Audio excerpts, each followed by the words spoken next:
যখনই বুঝবেন যে আপনার দিন ভালো যাচ্ছে না, মন খারাপ, করার মতো কিছু নাই, ডিসিশনহীনতায় ভুগছেন, সব কিছু এলোমেলো,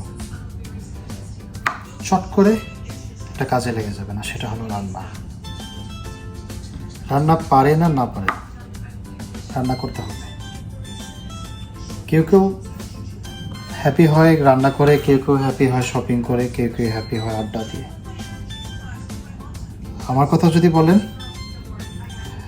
গত 10 বছর যাবৎ খাবারের ইন্ডাস্ট্রিতে জড়িত, ফুড অ্যান্ড বেভারেজে, হয় কফি বানিয়ে, না হয় কাউকে মোহিত খাওয়িয়ে, অথবা কাউকে বকা দিয়ে, কাস্টমার সার্ভিস দিয়ে, অর্থাৎ খাবারের সাথে জড়িত কিছু না কিছু কাজ করে আমি আমার সুখ খুঁজে পাই।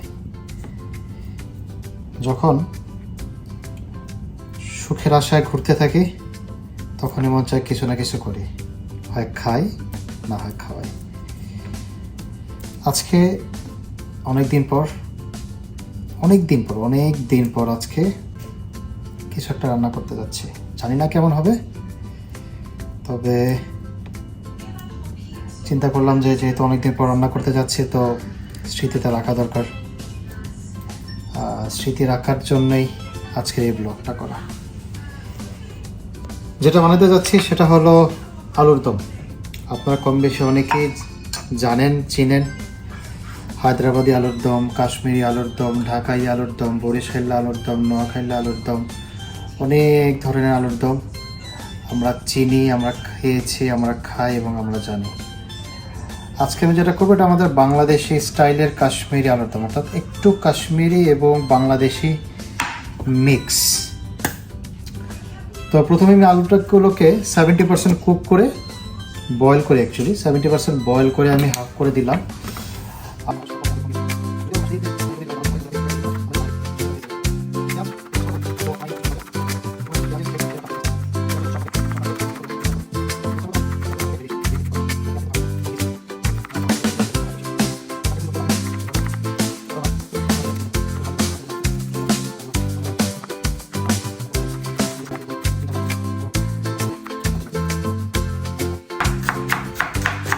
আমি যে কান্না করতেছি, এটা কিন্তু পেঁয়াজ কাটার জন্য আসলে তা না, অতীত মনে করে, অতীত।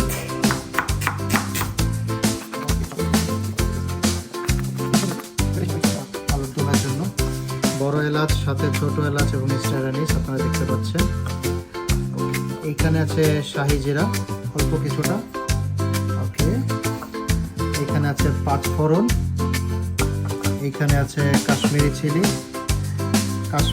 আপনারা বা আমরা যারা প্যাকেট যাতে পেস্ট থাকি, এগুলো আসলে 99% কাশ্মীরি চিলি। কারণ কাশ্মীরে তো বড় না যে তারা এত চিলি প্রডিউস করবে। এটা মূলত ভারতের সাউথ ইন্ডিয়া থেকে আসে।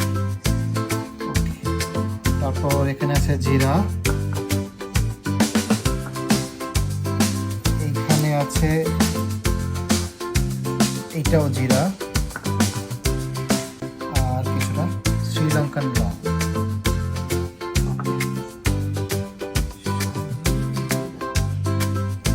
মশলার সাথে সাথে আমি ইউজ করছি প্রাণ ভার্জিন